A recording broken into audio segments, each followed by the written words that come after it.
नौजवानों ने तो समझ में आती है कि नौजवानों को नौजवान मिल जाए, कंधे पर हाथ रखकर चलने वाला मिल जाए, हंसी मजाक करने वाला मिल जाए, लेकिन बुजुर्गों से ये उम्मीद नहीं थी कि इतना जल्दी ये सरेंडर कर जाएगी।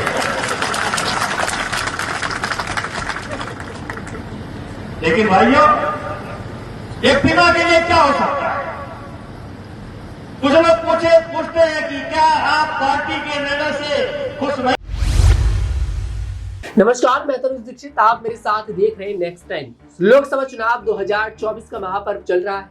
3 चरण के मतदान पूरे हो चुके हैं और आज पूरे देश में चौथे चरण के मतदान चल रहे हैं। ऐसे में आज बात करने वाले हैं हम लोग केसरगंज सीट, जिस सीट से ब्रजभूषण शरण सिंह के बेटे को इस समय भारतीय जनता पार्टी ने अपना उम्मीदवार बनाया है और योगी आदित्यनाथ खुद कल रविवार को वहां पहुंचते हैं और उनका प्रचार करते हैं। वाकई में ये सवाल भी खड़ा हो रहा था, क्या प्रधानमंत्री नरेंद्र मोदी या फिर योगी आदित्यनाथ आकर ब्रजभूषण के बेटे का प्रचार करेंगे? और ऐसा हुआ भी।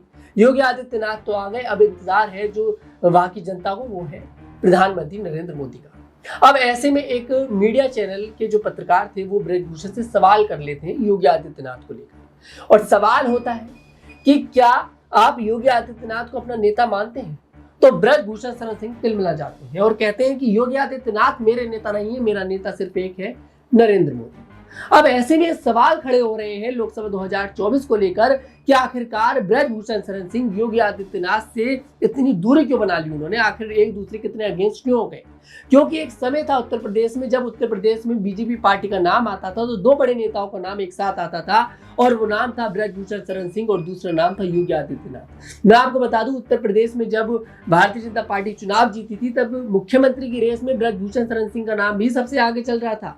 लेकिन ब्रजभूषण सिंह देखिए, एक तो उम्र में भी योगी आदित्यनाथ से ज्यादा है और राजनीति के तजुर्बे में भी उन्हें बहुत ज्यादा अनुभव है।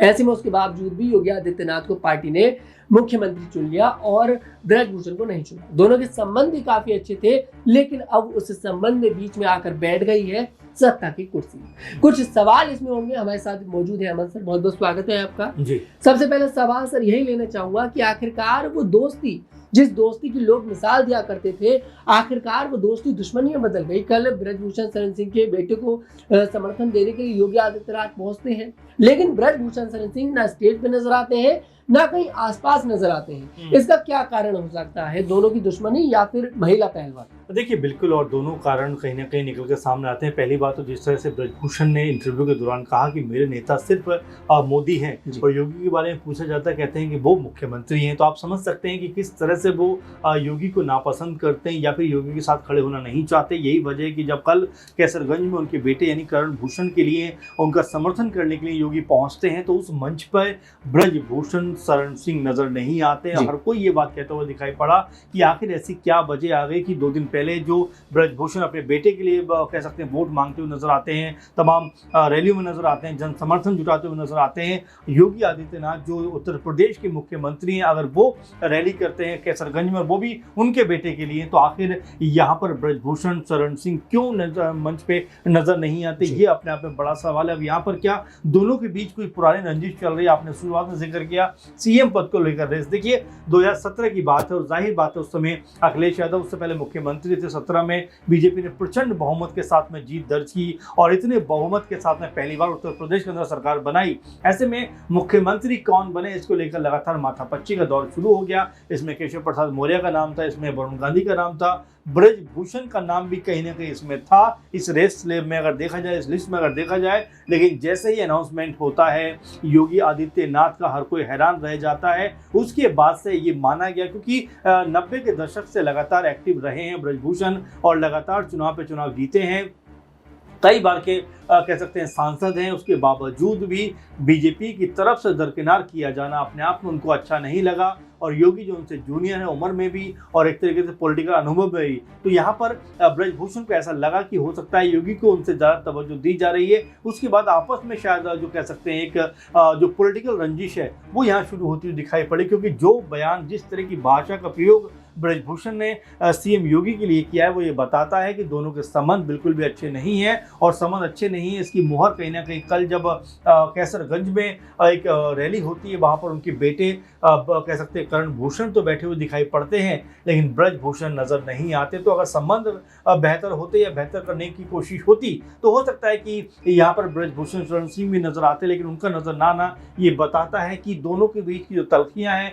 जो दूरियां हैं, वो फिलहाल खत्म होने वाली नहीं है, और ये शायद बढ़ती हुई नजर आ जाए चुनाव के बाद, क्योंकि ब्रजभूषण इस बात से भी खफा होंगे कि उत्तर प्रदेश में उनके समर्थन में कोई भी नेता निकलकर सामने नहीं आया, उनका समर्थन किसी नेता ने नहीं किया, जबकि उनके ऊपर अब आरोप भी तय हो चुके हैं, कई कह सकते हैं आरोप उनके ऊपर पहले भी लग चुके हैं। इसी मद्देनजर किसी भी उत्तर प्रदेश में जो कह सकते हैं योगी आदित्यनाथ से लेकर तमाम जो बड़े नेता हैं वो उनके पक्ष में खड़े होते हुए नजर नहीं आए। इसीलिए हो सकता है कि वो पीएम मोदी को तो अपना नेता मानते हैं, लेकिन योगी के नाम को लेकर वो कहते हैं कि वो सिर्फ मुख्यमंत्री हैं। जी, वाकई में योगी आदित्यनाथ को लेकर कहीं ना कहीं ब्रजभूषण सिंह जो है वो खुश नहीं नजर आते हैं, और ब्रजभूषण शरण सिंह तो इस बात से भी खुश नहीं है कि उनके बेटे को टिकट दिया गया और उनका टिकट काट दिया गया। दरअसल अपने बेटे का चुनाव प्रचार करते करते ब्रजभूषण ये भूल गए कि मेरे बेटे को ही टिकट मिला है। दरअसल वो जनसभा को संबोधित करते करते अपने बेटे को लेकर ही बोल जाते हैं कि आखिरकार आपने बड़ी जल्दी करण भूषण को एक्सेप्ट कर लिया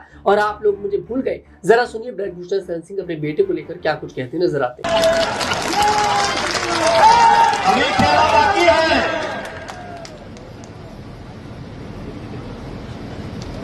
और हमारी जगह पर हमारे पुत्र करण भूषण सिंह को टिकट मिला है,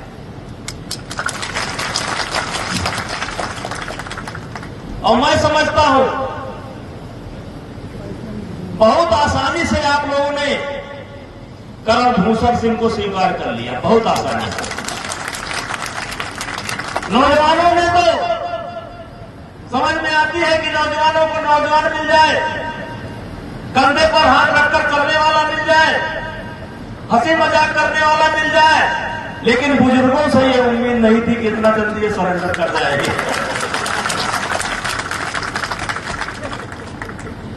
लेकिन भाइयों, एक पिता के लिए क्या हो सकता है?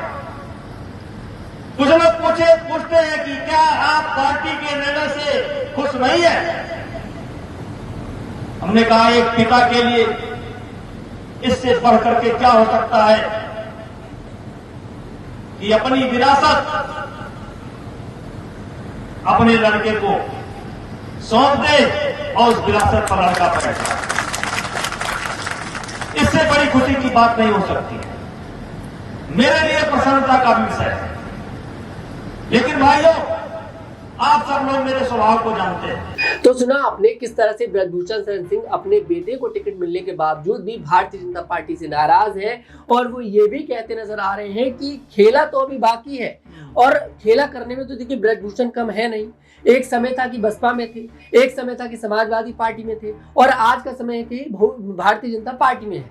तो कहीं ना कहीं यहाँ पर उनका जो राजनीति, हर पार्टी में राजनीतिक उनका दौर है, ये दर्शाता है कि खेल करने में ब्रजभूषण शरण सिंह पीछे नहीं है। सर, इस बयान को सुनने के बाद क्या लगता है आपके लिए, क्या बड़ा खेल वो करते दिखाई दे सकते हैं उत्तर प्रदेश? देखिए, बिल्कुल ब्रजभूषण का जो कह सकते हैं कि दबाव है, जो दबदबा है, वो अच्छा खासा दिखाई पड़ता है, और बीजेपी के कई बड़े नेता अब तक उनके खिलाफ मुंह नहीं खोल पाए, जबकि उनके ऊपर लगभग आरोप तय हो चुके हैं। लगभग ये माना जा रहा है कि उनके ऊपर जो ट्रायल होगा वो उसकी जो धाराएं हैं वो तय हो चुकी है। लेकिन इन सब के बावजूद भी आप देखिए, ना तो पीएम मोदी, ना अमित शाह, और ना कोई और नेता उनके खिलाफ बोलता हुआ नजर नहीं आता। इससे आप मान सकते हैं कि दबदबा जो है वो पूरी तरह से उनका कायम है, क्योंकि ना सिर्फ कैसरगंज बल्कि आसपास की जो सीटें हैं उनके ऊपर भी अच्छा खासा दबदबा जो कह सकते हैं बताया जाता है। लगभग 40 विधानसभा सीटें जहां पर सीधे तौर पर ब्रजभूषण का दबाव कहीं ना कहीं बनता हुआ नजर आता है, दबदबा दिखाई पड़ता है। इसीलिए बीजेपी के नेता जो उनके खिलाफ मुंह भर के कुछ भी नहीं कह पा रहे हैं, और लगातार खामोशी इख्तियार किए हुए, और जो बात को कहते हुए दिखाई पड़ रहे हैं कि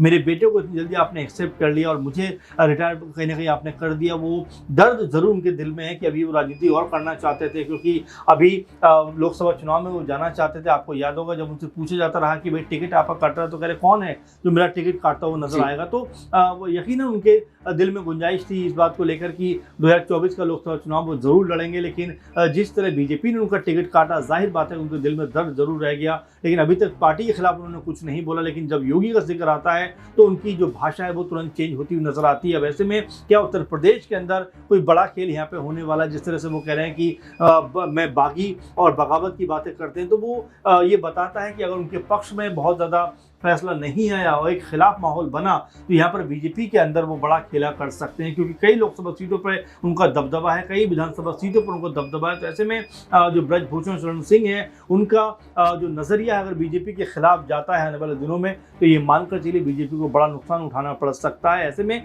बीजेपी का कोई भी नेता इसी मद्देनजर मेरे ख्याल से ब्रजभूषण शरण सिंह के ऊपर बात करता हुआ नजर नहीं आ रहा है, उनके ऊपर अपनी राय रखता हुआ नजर नहीं आ रहा, जबकि कोर्ट में लगभग उनके खिलाफ जो है वो आरोप तय हो चुके हैं। तमाम विपक्षी नेता उनको लेकर घेरते हुए नजर आते हैं, लेकिन अभी तक बीजेपी के नेताओं की तरफ से ब्रजभूषण को लेकर कह सकता हूं तनुज की अभी कोई बड़ा स्टेटमेंट नहीं आया, क्योंकि उनको पता है कि अगर ब्रजभूषण के खिलाफ कोई भी स्टेटमेंट दिया तो ये बीजेपी के लिए कहीं ना कहीं भारी पड़ता हुआ नजर आएगा। जी वाकई में बीजेपी के लिए कहीं ना कहीं भारी पड़ता हुआ नजर आएगा अगर ब्रजभूषण शरण सिंह नाराज भारतीय जनता पार्टी से हो गए।